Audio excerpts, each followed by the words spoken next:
It's a quiet Sunday afternoon, the kind where nothing urgent is happening, but something still feels off. He's sitting on the edge of his couch, phone in hand, scrolling through a travel app. Flights to Barcelona, reasonable. Hotels, manageable. For a moment, it feels possible. Then he switches tabs. A credit card balance. A reminder for rent in 3 days. 2 subscriptions he forgot were still active. He doesn't close the app. He just stares at it for a few seconds longer than usual. Because technically, he could afford the trip, but something about it feels unstable. Like pulling one thread might loosen everything else. So he locks his phone and says quietly, almost to himself, maybe later. And that's where it gets interesting. Because nothing here looks like a financial problem. He has income, he pays his bills, he's not struggling in the way people usually define struggle. But there's a pattern underneath all of this. A pattern most people never name, and it quietly decides how far someone can actually go. His salary hits on the last working day of the month. It's consistent, predictable. Around $4,800 after tax. For a moment, things feel reset, like starting fresh. But within a few days, the structure reveals itself.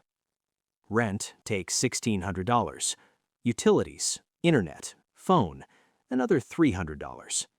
Groceries average around $500. Then come the less obvious things. Dining out twice a week, a few ride shares, streaming services, clothes, nothing extreme, just enough to keep up.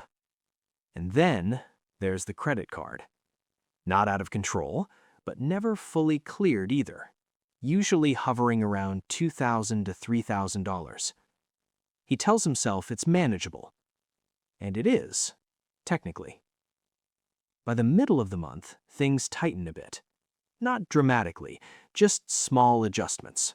Skipping one dinner out, delaying a purchase, mentally calculating before saying yes to plans.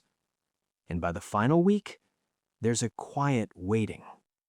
Waiting for the next salary to reset everything again. From the outside, this looks stable, even comfortable. But this is where something subtle begins to form. Because the numbers aren't the real story. The pattern is. And most people don't notice this part. At first glance, it feels like progress. Income is coming in, bills are being handled, life is moving forward. But underneath, there's a system quietly shaping everything. It's not about how much he earns, it's about how money behaves once it arrives. Every dollar already has a direction, before he even thinks about it. Fixed costs take the first portion. Lifestyle fills the next, and whatever remains disappears into flexibility, which sounds harmless.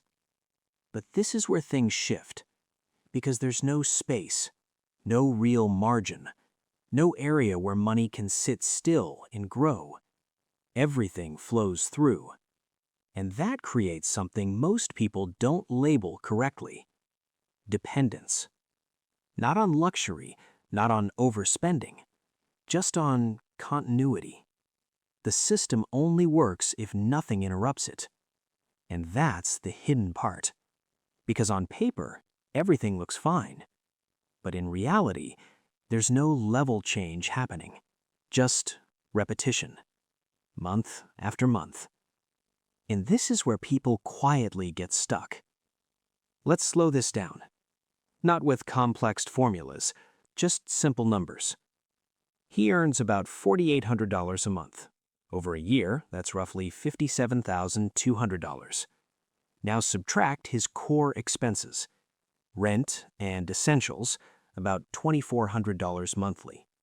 That's $28,800 a year. Add lifestyle spending, another $1,500 monthly.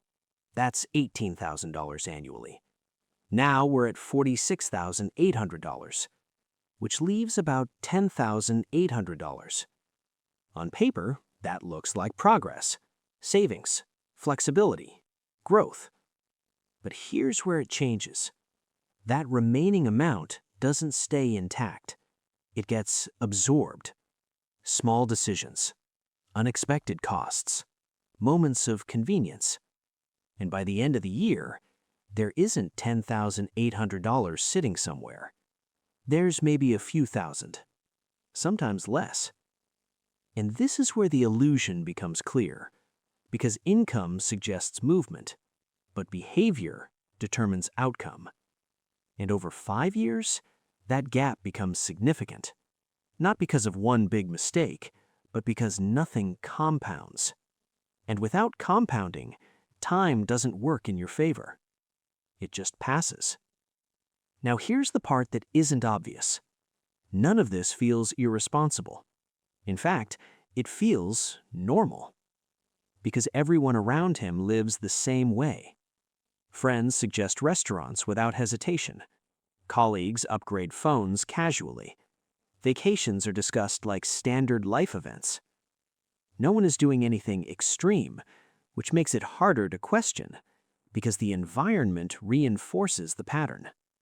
And there's a quiet pressure in that. Not loud, not direct, but constant. To stay aligned, to not fall behind, to participate. And over time, this creates a mindset shift. Spending becomes less about choice and more about maintaining position, even if that position isn't clearly defined. And this is where it gets deeper, because the goal isn't luxury, it's stability. But the method creates fragility, a system where everything works until something changes. And most people don't see this as a psychological pattern. They see it as life. Fast forward a few years. Nothing dramatic happens. No major crisis, just continuity. Same income range, slight increases, slightly higher expenses, a better apartment, more subscriptions, more expectations. And slowly, the baseline rises, which means the margin doesn't. Now decisions start to feel heavier, not because of lack of money, but because of lack of flexibility. Taking time off becomes complicated. Changing jobs feels risky. Unexpected expenses create tension. Not panic, but pressure. And over time, something else appears. A quiet realization that despite years of working, earning, and managing, there isn't much distance from where things started. Not financially, and not in terms of freedom. And that's the part most people don't talk about, because it doesn't look like failure. It looks like progress, but it doesn't feel like it. Now consider someone else. Same city, similar income, nothing dramatically different on the surface. But their relationship with money feels slower, less reactive, less full. Not in a restrictive way, just intentional. Their expenses don't expand automatically. Their lifestyle doesn't adjust instantly to income. There's space between earning and spending. And that space changes everything. Because money isn't constantly moving. Some of it stays. And when it stays, it begins to behave differently. It creates options. Not immediately, but over time. And their decisions reflect that. They don't ask, can I afford this right now? They ask, what does this change later? It's a subtle shift, but it separates levels. Not income levels, financial levels, where the goal isn't more money, but more control over time. More margin for decisions. More flexibility when life changes. And this is where the real difference begins. Quietly, without any visible signal. Later that evening, he picks up his phone again. The travel app is still open. Same flight, same price. Nothing has changed, but something feels different. Not urgent, not emotional, just clearer. Because it's not really about the trip, or the cost, or even the timing. It's about the system underneath the decision, the pattern that decides what feels possible and what doesn't.